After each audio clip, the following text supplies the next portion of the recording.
very first episode of Nerd Teachers Anonymous. Yeah. Yeah, it's great to be here again with an old friend. I'm going to introduce him in just a second, but hey, I'm Mr. D. I teach science fiction literature to seniors in high school. I present at Comic-Cons, and I enjoy, all things nerd culture more or less. And I'm joined here by... Hi, I'm Mr. G. I teach AP U.S. History and AP Psychology at a school in Oregon. We both do, and we just have a lot of fun. Mr. D and I, we go around, we present at Comic-Cons, a lot more before 2020, but we're slowly coming back now. That's true. And we demonstrate the lessons that we teach at Comic-Cons, and we decided, why don't we share some of our ideas in podcast form? So here we are. Yeah, and one of those, goals that we have is to get kids to try out these new school media techniques, and we want them to, use their old school reading, annotation, analysis, writing. Obviously, those are important still, but we want to experiment with these new mediums and then try to pass them on to the kids so they can use it as a model to do their own thing. So, again, this is a trial run for a podcast assignment, but hey, we want to keep this as real as possible, and if the audience has any suggestions for improvement, let us know, give us some feedback, and also, what topics are you interested in us breaking down and discussing?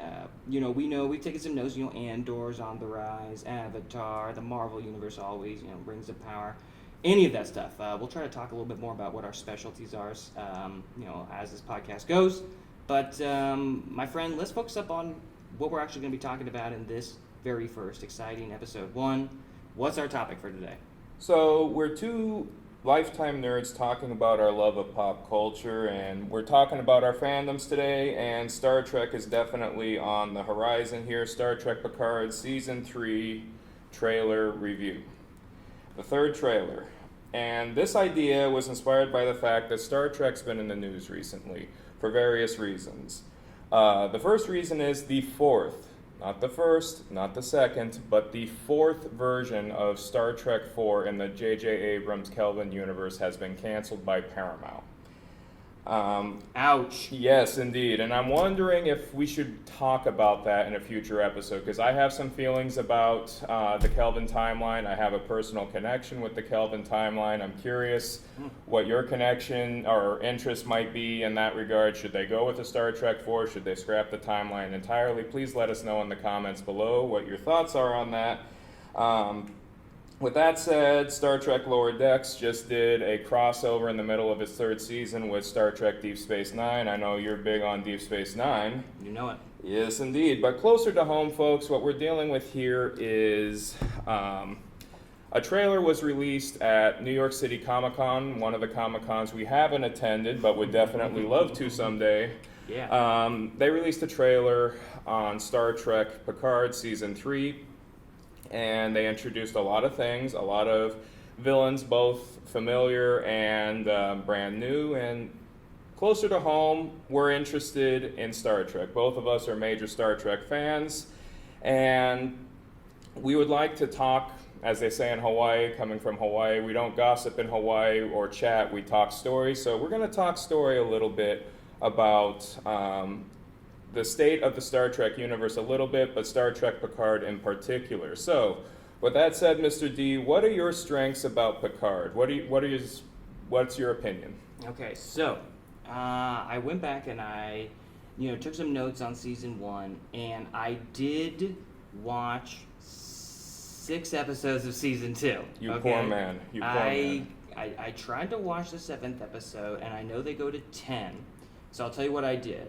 I loaded up 7, 8, 9, and 10, and I kind of just, kept my thumb on the remote control and just scrolled through, and then I couldn't even finish that.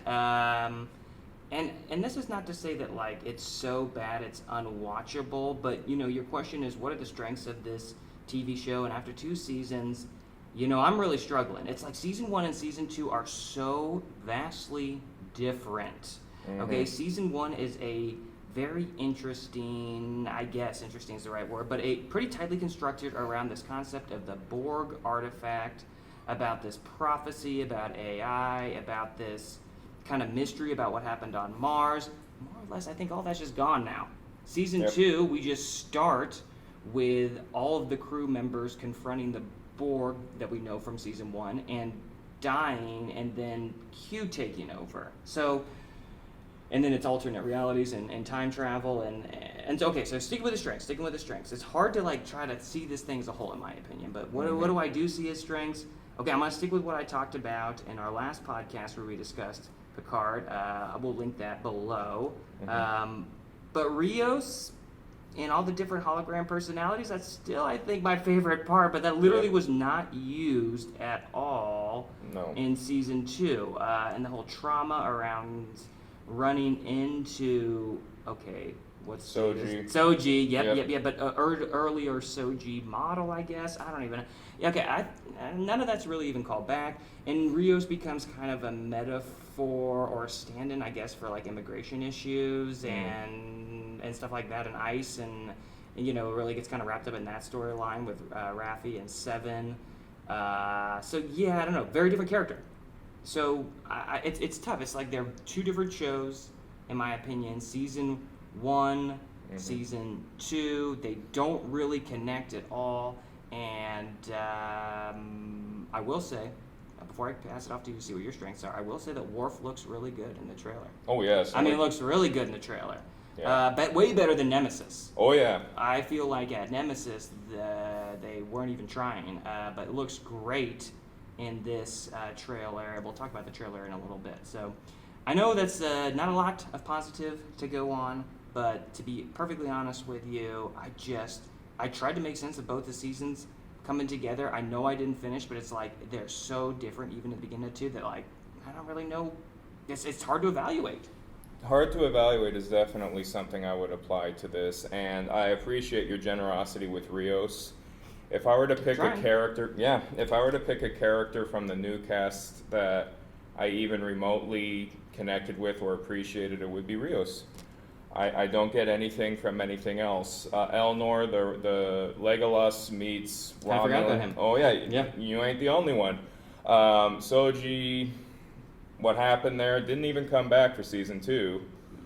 Yeah, has to play daughter of Adam Soong. Yeah, I picked that part up. I did see that too. Oh yeah, so that's weird. Yeah. You're very generous with the new cast and new characters, and it's sad that, spoilers, he's not coming back for season 3.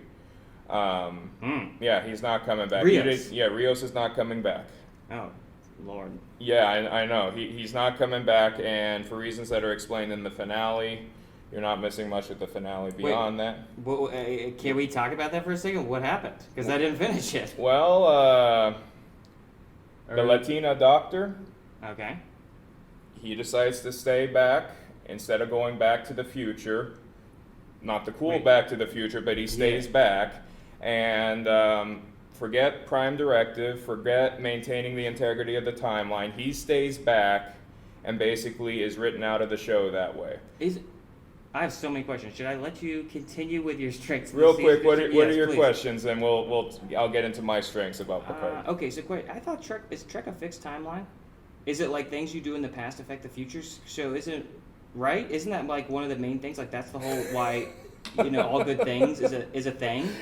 All right, so okay, do you want to tackle that, or should we? No, just move I'll forward? really quickly tackle that. Yeah. I will tackle that because it has to do with part of my criticisms of not only Picard but modern Trek in general. Classic Trek, you could argue, was fixed timeline. Classic Trek, which was written by people who knew science fiction, understood science fiction, and respected science fiction. Okay. It is very clear that, especially with shows like Discovery and Picard, the people writing don't have a big background in science fiction. I actually ran the resumes of some of these people on IMDb, and in season 2 in particular, one of the people who wrote one of the episodes, his only science fiction credential was Superman and Lois, which is a CW, I think, show in the Arrowverse, and that's the only thing that remotely resembles science fiction credentials and credibility and all that. So, classic Trek, fixed timeline. New Trek, not anything goes, and it doesn't really even approach science fiction except in perhaps name and aesthetic only is my take on that. And it almost made me rage quit Star Trek because Rios was one of those characters that I really liked. I could have seen him going somewhere in season 3 as the commander or commanding officer rather of the Stargazer. And having him. Forgot about that. Oh yeah, Remember that? Remember he was the captain of the Stargazer? Exactly. Didn't go anywhere. In the first episode of season 2, which was like one of the best episodes, and then nothing happened. He stays in the past and corrupts the timeline, which should be a major, major problem. You know, the Temporal Security Agency or whatever, the other TSA or Star Trek's equivalent of the TSA should get involved. They don't. Because the writers, or at least the writers of that season, don't know what those things are because they're not versed in the lore, which we're going to get into that in a moment, but they're not versed in the lore, and they just don't know, they're going to stay back because it's romantic. He's going to make a difference. He's bringing 24th/25th century sensibilities back to our time to make the future a better place, which, as romantic as that sounds, literally decades of Star Trek pre-established lore contradict that. But yes, that's what happens with Rios. And as a person who is Hispanic Latino, having him say Dale as his version of Make It So, that was pretty cool. I like that, and I wanted to see more of that, and it's not going to happen, and that's extremely frustrating. So yeah, that was my whole thing, where in terms of representation, if you want to go that way, Dale, that was awesome. That was absolutely awesome. My strengths about Picard deal more with the theoretical aspects of the show more than anything concrete. When this show was announced, I thought it was a dream come true. Star Trek: The Next Generation is one of my favorite shows of all time because it played a major role in my early childhood development. I had a condition, I still have this condition, it was really debilitating when I was a kid, and Star Trek: The Next Generation, which was on when I was diagnosed, helped me come to terms with it and helped me function in a way that I maintain to this day I would not have been able to do otherwise. Let me know in the comments below if you want to hear more about that. I can make some videos on my channel about it, or anything more that you'd like to hear about that. I've talked with special ed teachers here at our school, and they've wanted to hear more about this too. So if you're listening, please let me know, and I can make my own videos on that. I bring that up because Star Trek Nemesis cataclysmically ended Star Trek for me. It was a major event in my life, and not in a good way. It was the end of an era. It's like watching a family member die. Yeah. I had to live my life without the one thing that supported me for all my life up until that point. So when I heard that Picard and possibly the rest of the Next Generation cast were coming back, I was psyched. I thought this was the universe correcting a cosmic injustice. And yes, I was painfully wrong. But we're still on strength. Sorry. Yeah, we're still on strengths. We're still on strengths. But in theory, I should love this show. It focuses on Picard after his career in Starfleet. He does not pull a Captain Kirk and be a career man. He goes out and makes a difference in another way. I would have loved to have seen a show about that. I didn't really get that with this show. But in theory, having Picard focus on his career after Starfleet, or his life after Starfleet, that would have been phenomenal. We have an opportunity to learn with this show what civilian life is like in the Federation, which is something that's been mentioned but never explored. In theory, that's phenomenal. In execution, that's absolutely terrible. They didn't do a good job at this, at all. Yeah. Having Picard do an encore career, having him take over and do something else with his life, in theory, would have loved that. Yeah. Agreed. The show aspires to tackle modern topics and problems in an entertaining way, and for an historian like me, that is absolutely gold. If you're watching a film, any film from any era, and you see references to the time in which it was written, you're going, oh my gosh, that's awesome. And then if you're on a date, you can impress your date by saying, when they say that, they mean this and that and the other, and that's in reference to that. got me some mileage in my earlier days. Nice. So, yeah, there you go. It all went terribly wrong. It all went terribly wrong. But in the interest of strengths, it seems like corrections are being made, both to this show and other shows, at least one other show that we'll talk about later on in this episode. That is new Trek, and honestly, it's the best Trek we're probably ever going to get of this era. So, what are your thoughts? You know, I'm with you on, like, okay, so basically I'm hearing that the setup, some of the concepts that could be explored, like civilian life, I'm with that too. It's like, that would have been interesting, but I forgot that we even are in a 24th century, utopia world at all, because if I recall the first episode of Picard ever, which I did watch twice because I went through the series, for, our discussion of it at the end of our last cast, and oof. I forgot that. Okay, so like in the first one, there's like assassins breaking into your apartment. I hate it when that happens. People, and it's not anywhere close to an ideal society. None of this looks like it would be worth retiring into. There's prejudice and hate about robots or androids or synths or whatever they're called now with no explanation, and really it still doesn't make sense to me. And so, yeah, I get it. I do see the setup too. But I didn't count that on my strikes only because they have a formula that works. It's called TNG. It's called Deep Space Nine. It's called the original series. It's called Voyager. You could still do hour long. Why don't they just try it? Why don't they just try an hour long, 45-minute long, one a week, not a giant continuous arc for the whole universe's survival? Why don't they just try it? Just try it. That's what Lower Decks kind of does. And let's just try. Let's just try. Let's not say it can't be done. Let's just try it. For the benefit of our audience, full disclosure, this is a form, informed consent for those of you who might be in my AP Psych class listening. Thumbs up if you are. You are speaking about this having not seen Star Trek Strange New Worlds. Oh, yeah, I don't even know what that is. Is that a thing? That is definitely a thing. It is Captain Pike from Discovery Season 2 gets his own show, and they do exactly what you're describing. And that's the show I was alluding to earlier in terms of a course correction. There is definitely a course correction at play there. Star Trek Strange New Worlds, specifically the first half, is very well done. Let us know in the comments if you would like us to talk about Strange New Worlds in a future episode. I have thoughts. Once you see it, I think you'll have thoughts. A colleague of ours, Mr. S, encouraged me to watch it for 8 straight weeks. I completely rage quit anything New Trek related.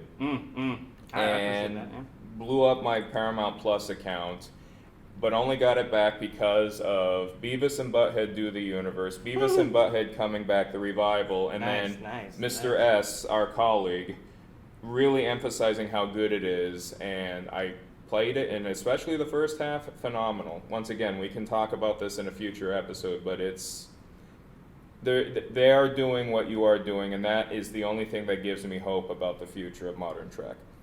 Okay, I mean, that's interesting that they have to course correct and that they have to put it on a show called, what was it called again? Strange New Worlds? Yep, Strange New Worlds. Yeah, that's weird. That's strange to me. Why? I don't know. I'll check it out though, for sure.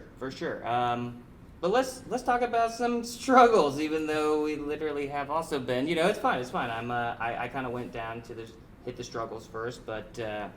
Let's try to talk about one that's not that the seasons don't line up, unless you have any, what else on your mind about. I got struggles. If you want to talk story about struggles. Yeah, get it going. Let's get it going. Yeah. You alluded to this earlier, and in your defense, in the spirit of Picard and diplomacy, real Picard, not this Picard. Oh yeah, sure. It's very difficult to emphasize struggles here when what could have been one of the best additions to Star Trek turns out not only to be turns out to be not only one of the worst additions to the Star Trek universe, but modern television. Ouch. So yes, it is really that bad, and it's again, I envy you for the fact that you only saw 7 of the 10 episodes of season 2. I envy you so much. I can't believe I got actually 6 in. To be honest with you, Yeah, almost, me too. Because something, just so disconnected. Time travel, new galaxy, Borg, Guinan, what? Okay, sorry, back to you.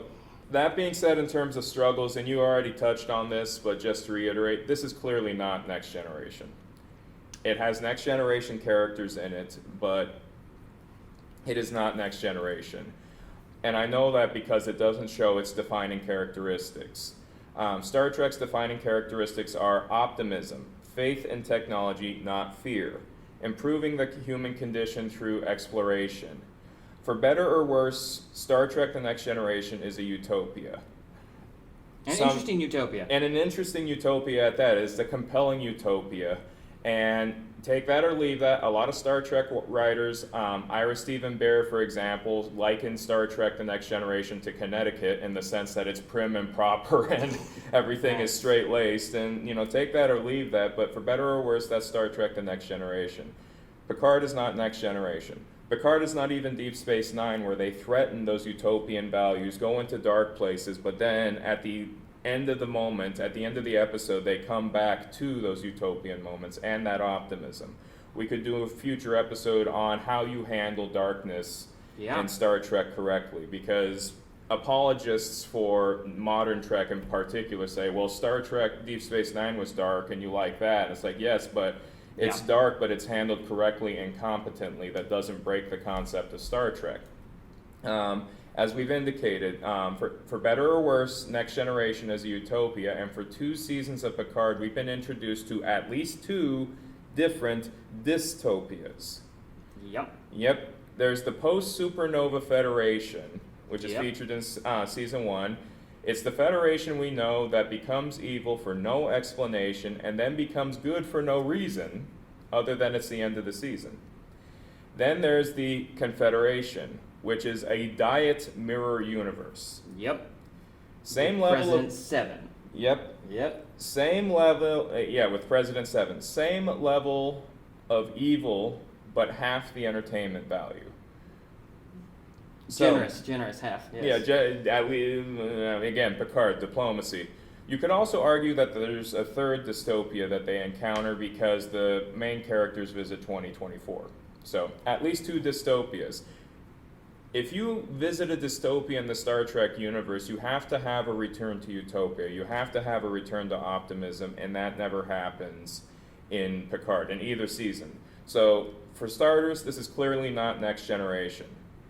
You can also argue that this is either not Star Trek, as many people are arguing on Facebook, or very bad Star Trek, like Enterprise. So, the winning formula of Star Trek is take it or leave it, optimistically exploring the future to satisfy curiosity with interesting characters, compelling characters who pool their resources to solve problems. And when those problems parallel events from the time, they are explored in good faith. That's key there. That hasn't happened in Picard, and with the exception of Strange New Worlds, it hasn't happened in any show that has Star Trek on it since Enterprise, which debuted 21 years ago. Goodness. My dear I am God. old. Yeah, me too, right? Jeez. You got more hair, though. So. Yes, but it's gray.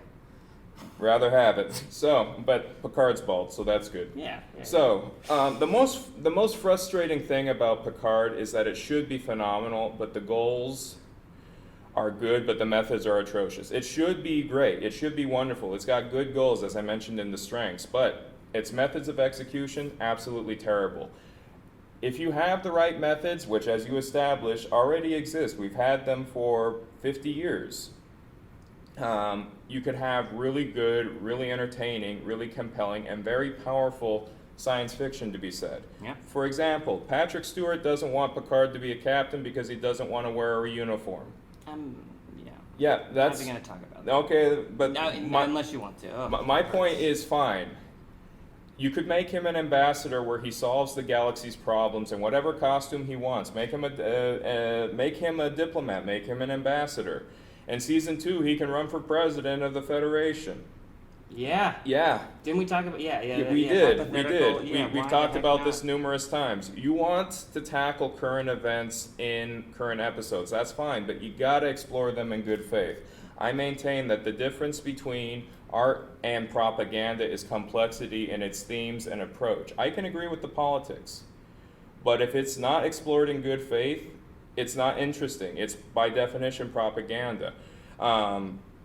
So, for example, Picard's writers, at the behest of Picard himself, Patrick Stewart, wanted to tackle Brexit. But their story was worse than dilithium crystals of the Klingon Empire. It was really crappy. They degraded. It fell in on each other. And just like in Star Trek 4, after the time travel, it gets even worse. So, just like dilithium crystals that the Klingons use, they're bad, and then you use time travel and they get even worse. So, the reason why I picked this specific topical event is because it means a lot to Patrick Stewart. That was one of his big things, was to tackle Brexit, because he vehemently opposed Brexit, and more power to him for that. But the frustrating thing about tackling Brexit in the way that they did is there was such a beautiful, perfect, magnificent way to approach Brexit and have it play out in the Star Trek universe. Have the Klingon Empire push to dissolve their treaty with the Federation for the same reasons people like Boris Johnson pushed for Brexit. I'm following. Yep. Yep. You could have Picard show them the error of their ways, have season 1 end with things going bad, that Klingons want to start a war, and then in season 2, that war breaks out and Picard runs for president to try to stop it, and the theme of that season is reconciliation. Yeah. Building bridges, breaking bread, all those sorts of things.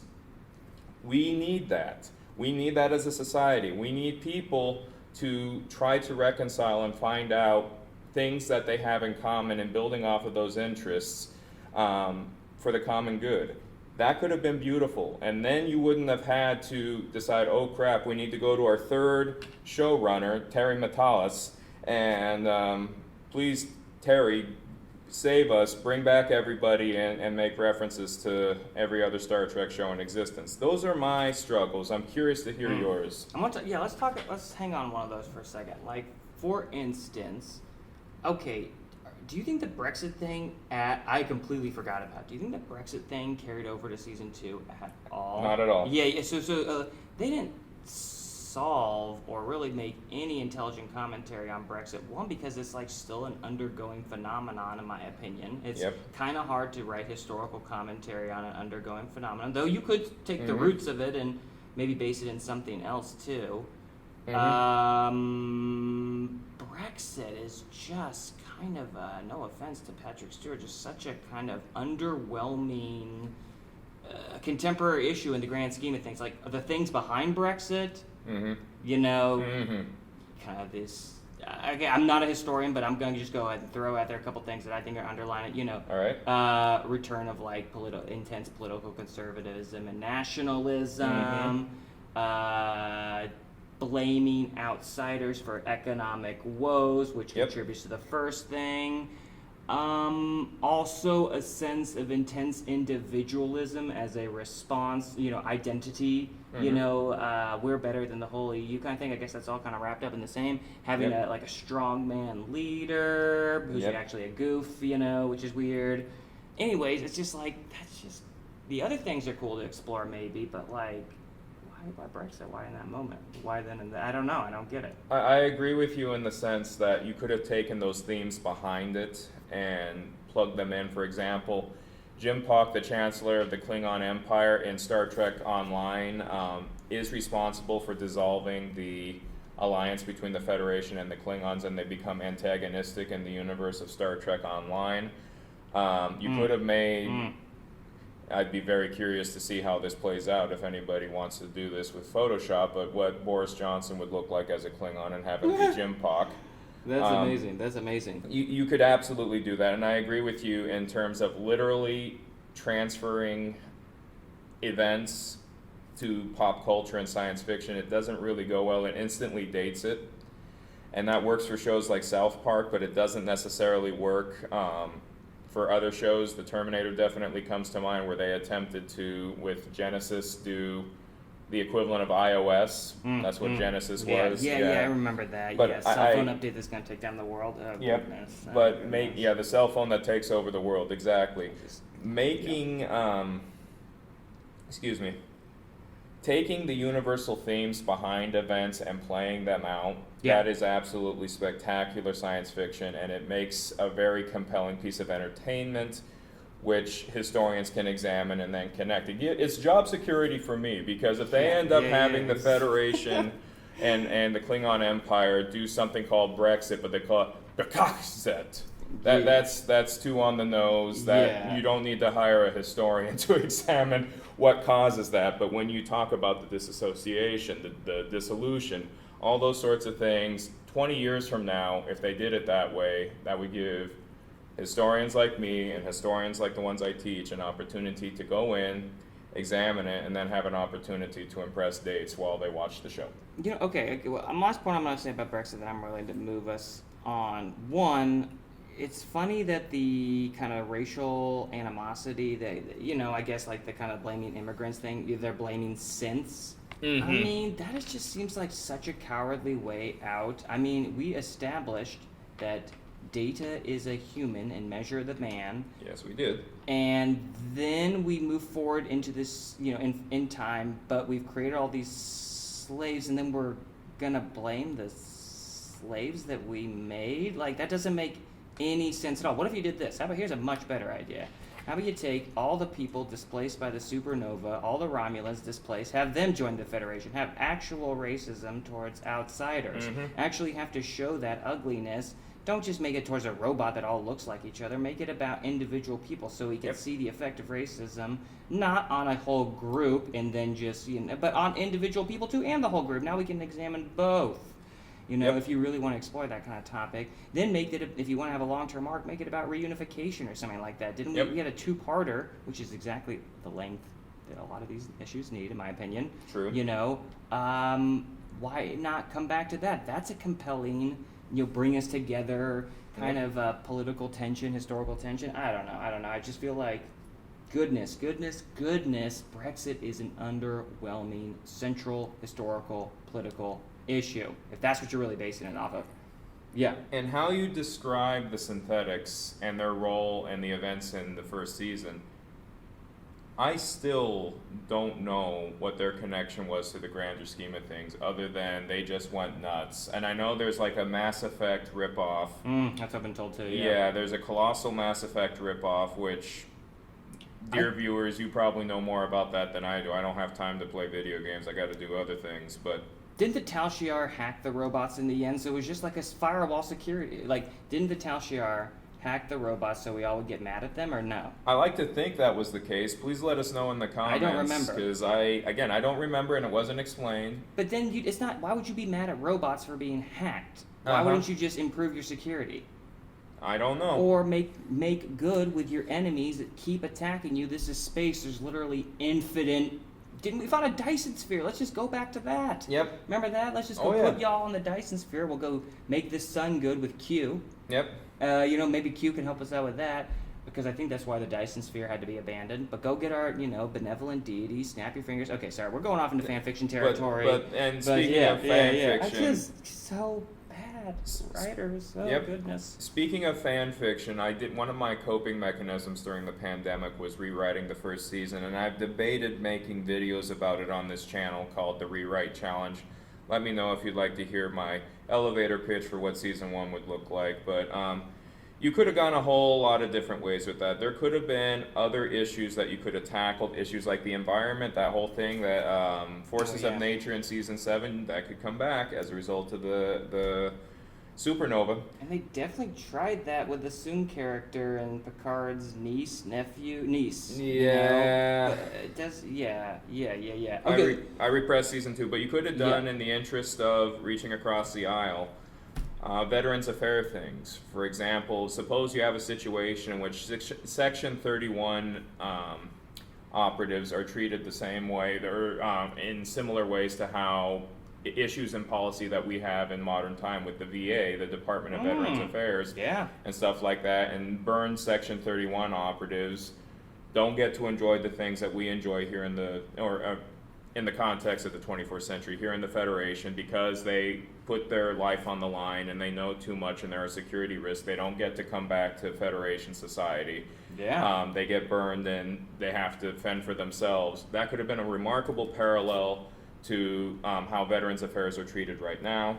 And they could have done something for being criticized as being too liberal. They could have done something to reach across the aisle and help heal the country by doing something more conservative with, doing a partnership with like the Wounded Veterans Fund or something like that. And they could have done that. And just talking about that gives me such optimism for the future. And a year ago when I was thinking about this, I knew it wouldn't happen, but considering the course correction happening here, I'm excited. That's my thing. So your thoughts? Okay, I'm gonna just kind of wrap our segment on the struggle because There's a lot to be had. There's a lot, but I mean, come on, no one's watching this thing like the end of Game of Thrones and thinking, this is amazing. We I guess we're all looking kind of to use the language that to work through what makes us upset about this thing. So the only other things I'll say is, I guess, are the 2 points. One, I feel like one of the big things here is that is really much of a struggle for me is the stakes are always too darn high. Yep. You know what was cool about being on a starship is that literally the stakes could be anything from we found this thing in space. It's not threatening Earth every time. It's not threatening all the crew. It's not we just found this thing in space, and the stakes kind of evolve naturally from there. Is it something that's going to affect could the stakes be for a planet, for an entity that we don't understand, for first contact, for risking war? Could it be we didn't realize this entity? There's always stakes, but it doesn't have to be the universe is ending or the whole galaxy is going to be taken over, exploded by. And I just think, goodness gracious, get me back on a ship that is going through space. I want to know the ship like I know my own home. I want to know all the rooms. I want to know what they do. It's just not that darn hard. And it's frustrating that we have to watch 8 episodes, 9, 10 episodes for this world-ending, cataclysmic doomsday, but at the end, it's going to be fine. Yep. So that just really frustrates me, and stakes are too darn high. And the only other thing is that we have seen this whole season before. We've seen the whole darn thing before. We have seen Picard and Q working together to restore a timeline or to make something right. Mm-hmm. We've seen this. We've seen it. The first instance is called All Good Things. Oh, yeah. It's an amazing episode. Just check it out. The second one's called Q Who. Yeah. And both are way better than every single thing that is come after Enterprise. Yep. And it's just frustrating that you're trying to take someone else's story, All Good Things in this case, and stretch it out over 10 episodes and do a much, much, much worse job. And another episode that you could have brought up in that conversation was Tapestry, too. Yeah, why not? When I saw the original teaser trailer, when it said that Q was coming back and that the tide was going to be turned, and one decision that you make can turn the tide, I honestly thought they would be remaking Tapestry, but I'm convinced that the writers don't know what that is. Yeah, and we could talk forever, and we did already kind of break this down a little bit earlier, but with the Rios character, it's like you do take something good and then you ruin it. Well, unfortunately, I think in season 1, they really just kind of established that these characters are not going to act like Star Trek characters. They're not going to be scientists. They're not going to be experts. They're not going to be disciplined. They're not going to have a code. Not a stiff code, but they're not even going to have a code that they follow, really. It's just going to be a lot of like kind of melodrama. Yep. And so, yeah, that's it's going to be tough. It's going to be tough to establish any kind of, Trek-related tone. Yep. If you just don't have Trek-style characters in there. Definitely. I agree with you on that. Well, yeah, it seems like a transition to something that does have a lot of Trek-style characters, at least in image. Should we talk about that trailer? Only. Yes, let's talk about the new trailer. I think, do you want to get a start on this thing? I'll take a look at it. So, as I mentioned earlier, and as I've mentioned numerous times in this episode, I hope there's a course correction happening in the Trek universe. Strange New Worlds is coming out. I'm loving Strange New Worlds, especially the first half of it. It's not perfect, but it's close to the Trek formula. It's got optimism and interesting, compelling characters pulling their talents to solve weekly problems in an entertaining way. And that is what Picard is promising in this trailer. It has an advantage because we know the main cast, and they're promising an adventure in that style. Beverly Crusher has been kidnapped. That was established in the second trailer. Yep. And the crew has to get back together to save her. One of the things that is one of the biggest strengths, in addition to the crew coming back and having an expansion on their lives and how their lives have changed since Nemesis, is there is humor coming back. And it seems, at least at the superficial level, legitimate and, how should I put this, organic to the characters themselves.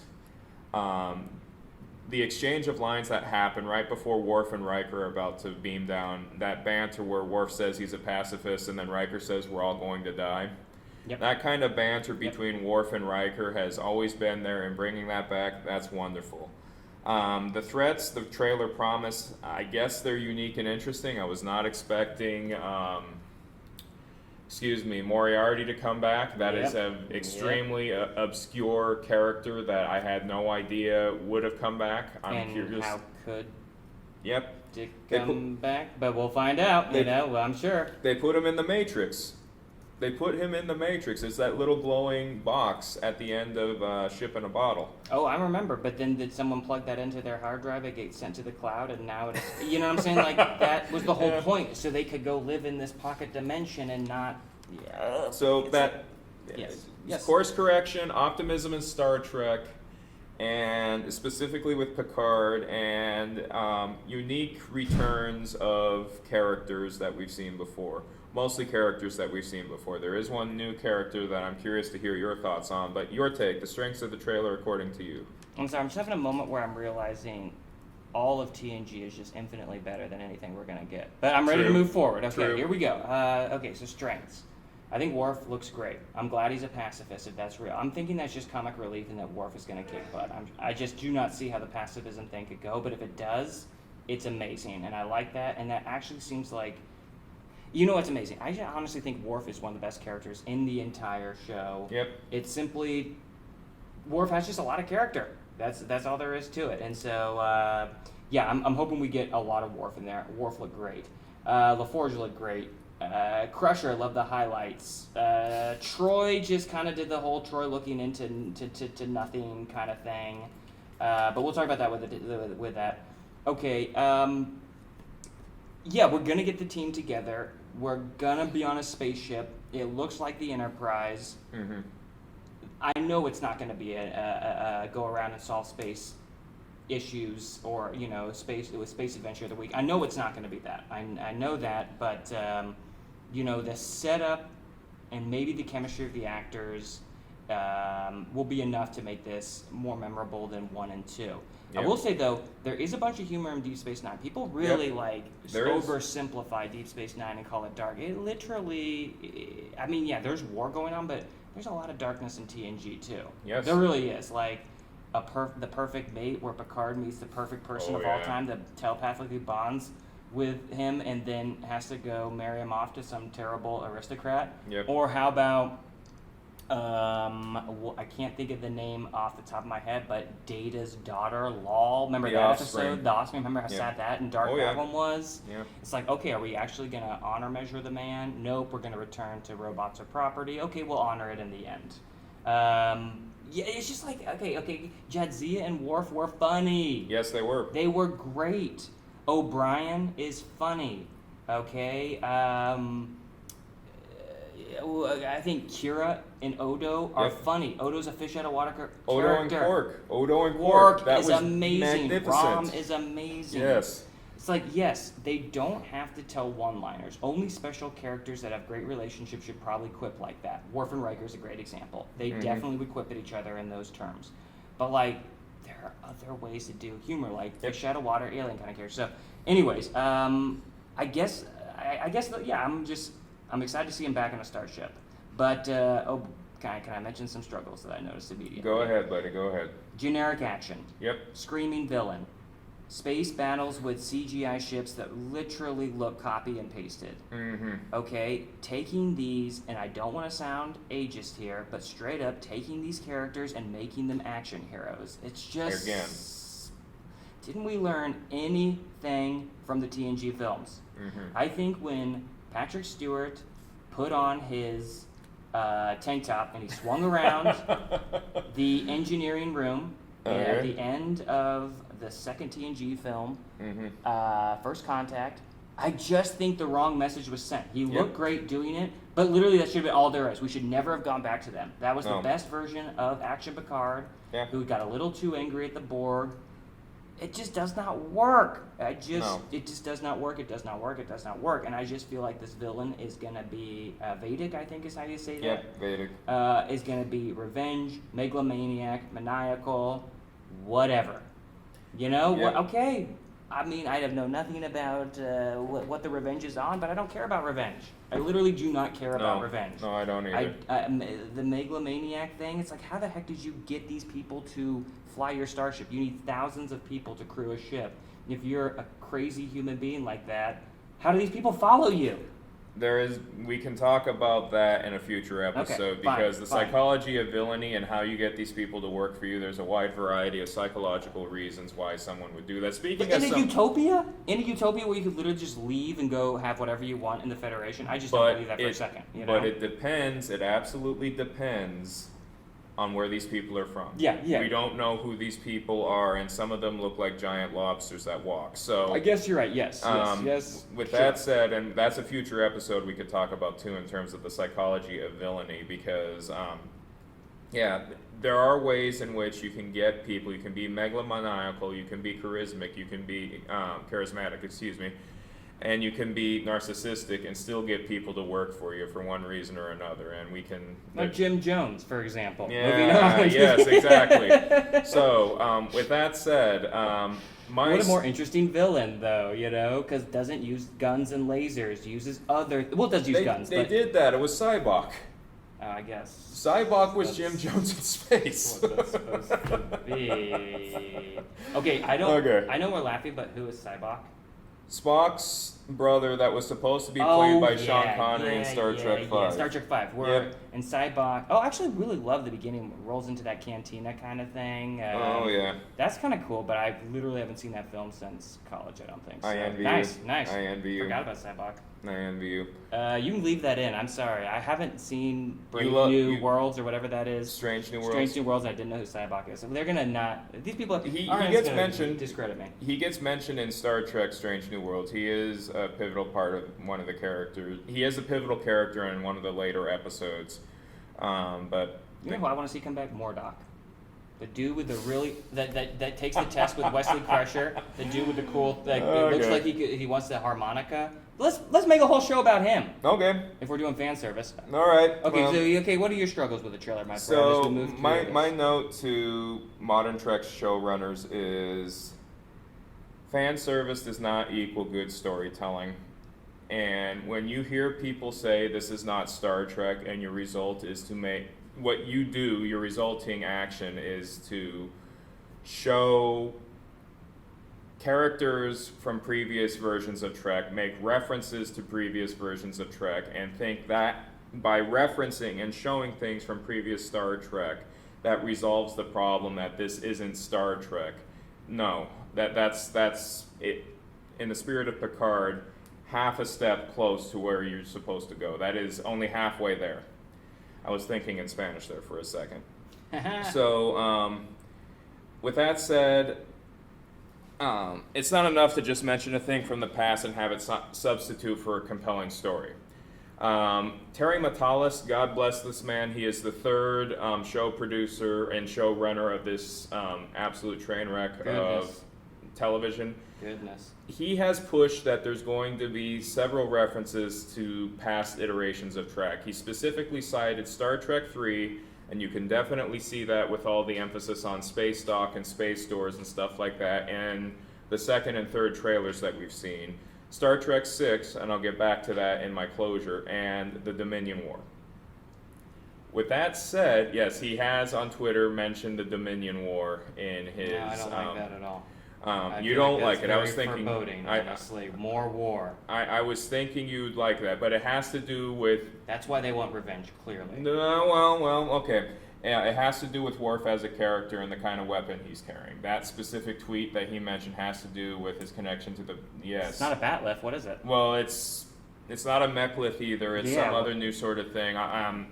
If I'm able to this week, I'm going to put the tweet that he mentioned on the chat. It really should be a bat lift. That's all. Yeah, I'll put that put it on the chat. My God, we're going back to distance learning.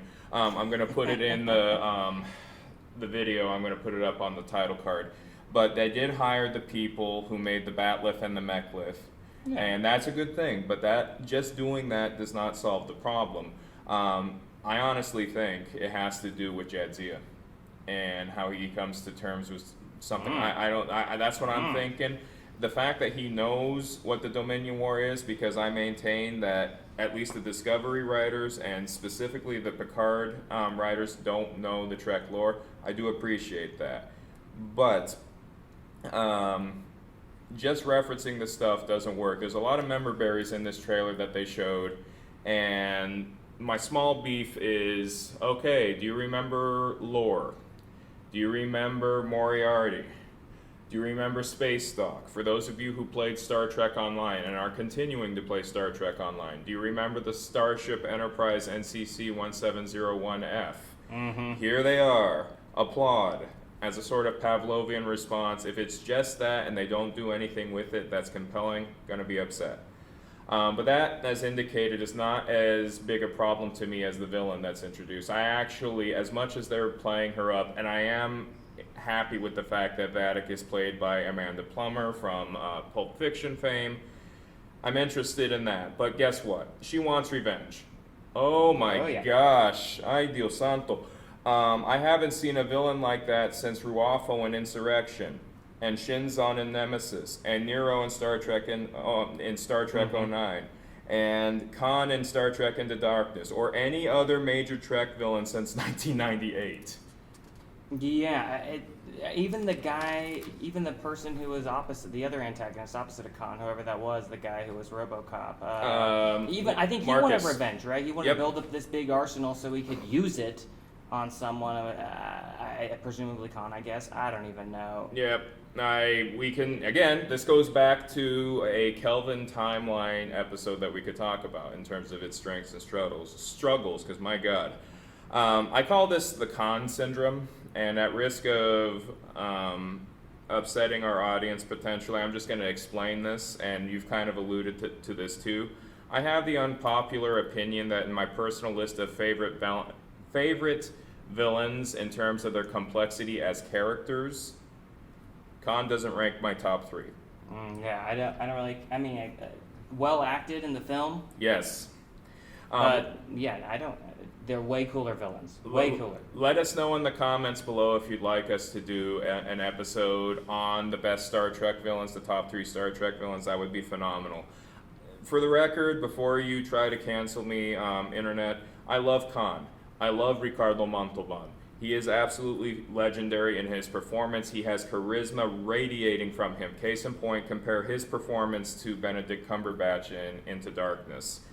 But when you take away his performance and just look at the character, just like with Benedict Cumberbatch's version, he's rather simple and bland, and every time they copy him, it gets simpler and more bland. So I'm just concerned about that. On the flip side, the Khan syndrome says that if Amanda Plummer gives a glorious performance, maybe I'll be happy. I did like Idris Elba's performance in Beyond, even though he was, once again, a Khan copy.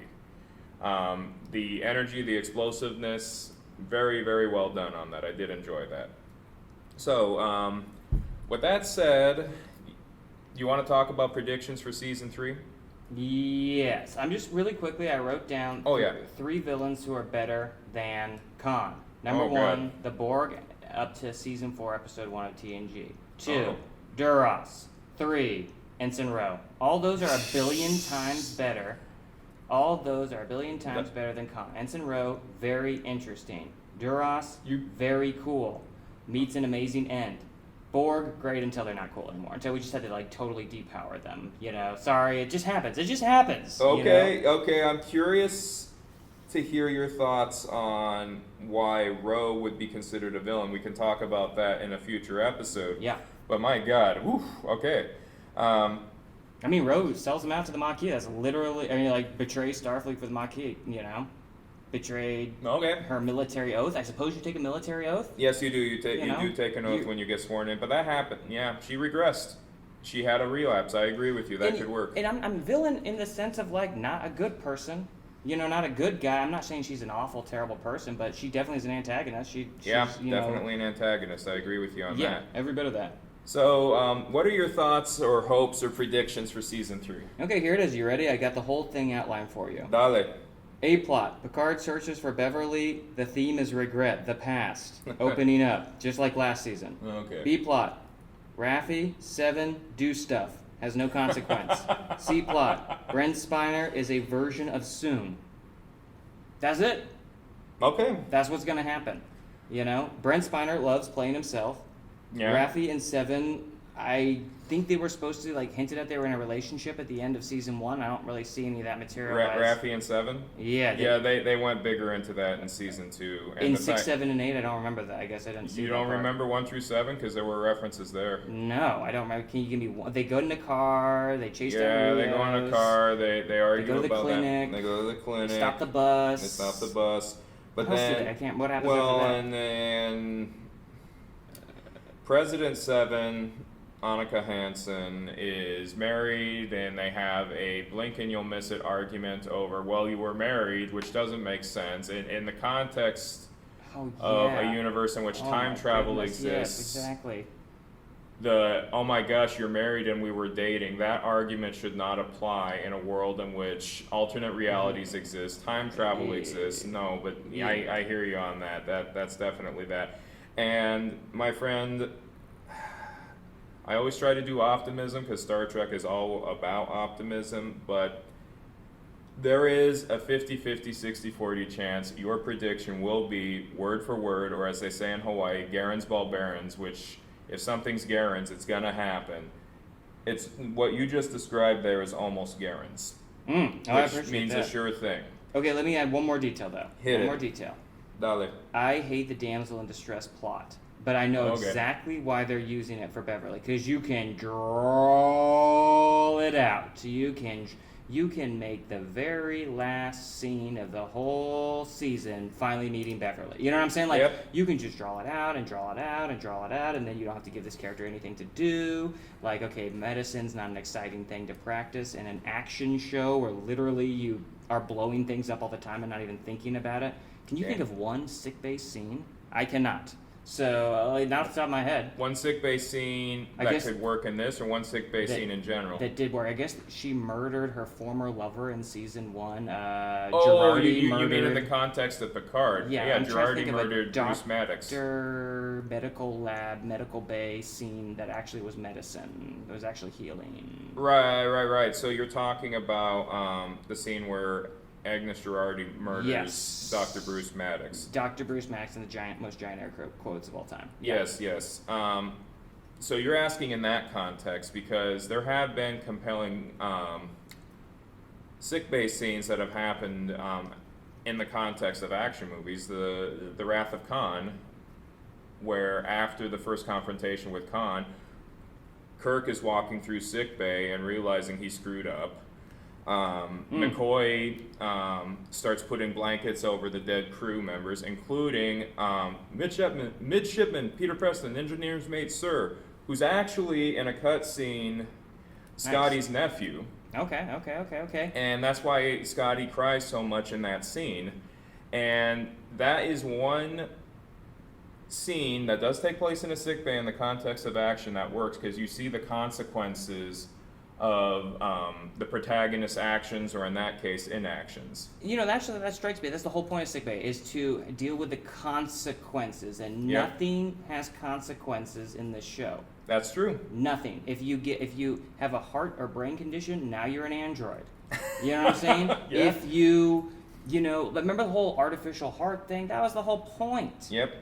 consequences. Oh goodness. Yep. Okay, so hey, I'm signing this right now with my name. Okay. Okay, there it is. Prediction is in. I'm going to hand this to you at the end of this recording. What do you think? I'm going to be a lot more optimistic about this, but this is being promoted by people like Terry Matalas as the TNG equivalent of Star Trek VI: The Undiscovered Country. I don't believe it for a second. In the sense that it's a farewell send-off adventure in which every character has a moment to shine and give their quote-unquote swan song. I understand your incredulity. I absolutely understand your incredulity. I would be more inclined to agree with you if I hadn't seen Strange New Worlds. Strange New Worlds, there is one episode of Strange New Worlds, Memento Mori, which is the best piece of Star Trek since possibly Deep Space Nine.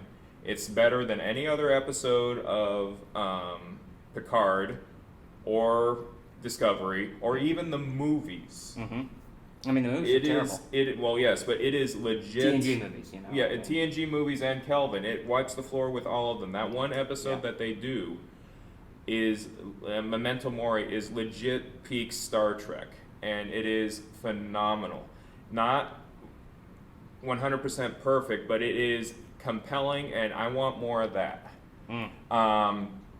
If you give me stuff like that, this could be, I'm more inclined to believe the Star Trek VI theory because they've produced things like Memento Mori. I get you, yeah. And things, things like Children of the Comet and stuff like that, the second episode. Things like that, they are making movements. Yeah. And I'm optimistic. And you have people in charge who are who have experience with producing classic Star Trek, pre-J.J. Abrams Star Trek. Granted, they have to answer to Alex Kurtzman, but they do have the creative fluency to appeal to fans. So I am optimistic, but the more cynical side of me says you're absolutely right with your predictions. Every Star Trek Next Generation character is going to have a moment in this this season, including, as I was surprised to find out, Denise Crosby as Yar. Okay. I thought she was pretty dead. She's a deader, but I guess not. A student of mine and I did an oral history interview with her with the Museum of Pop Culture in Seattle. And during that interview, she mentioned the possibility of her coming back to Picard as Sela. She's coming back as Yar, and that's what makes me intrigued by what the story could be about. My prediction is this could be a time travel plot, hopefully a competent one this time, or some sort of potentially Spider-Man No Way Home. There's too many homes in that series, but some sort of multiverse convergence where versions of characters from other realities come together, like a parallels sort of situation. That might be interesting. Or it could be a science run amok story too. That could be interesting too.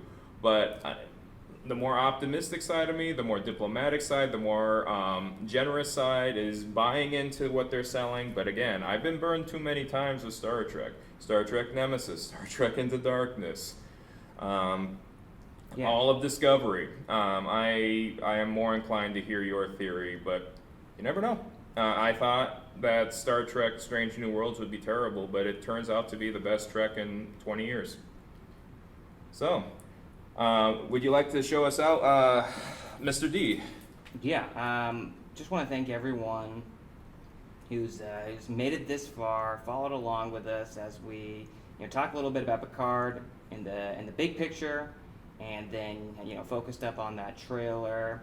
We know it's easy to be negative on this, but we are trying to find some points to build on, right? Yep. Because I'm not sure this is really going to be the swan song. I think they're going to try to keep this thing going. If they cancel the TNG crew, I'm not sure who they're going to reach to. They've already kind of burned through TOS and so much. So, I appreciate everyone who's made it this far. Again, we're two teachers here trying to, one, nerd out, and two, experiment with some podcasting formula. And if you got some ideas, some feedback, some topics you want us to cover, let us know.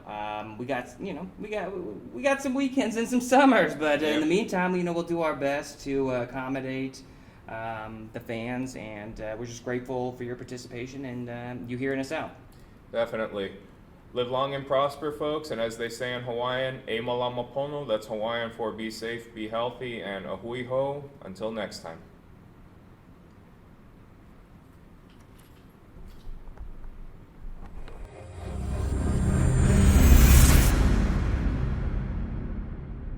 Hope you enjoyed that video. Many thanks to the students who helped make this video possible. And if you enjoyed this video and haven't already, please subscribe and share this video with other people who might enjoy it. I'd absolutely love to see Sci-Fi High School grow in numbers. With that said, till next time.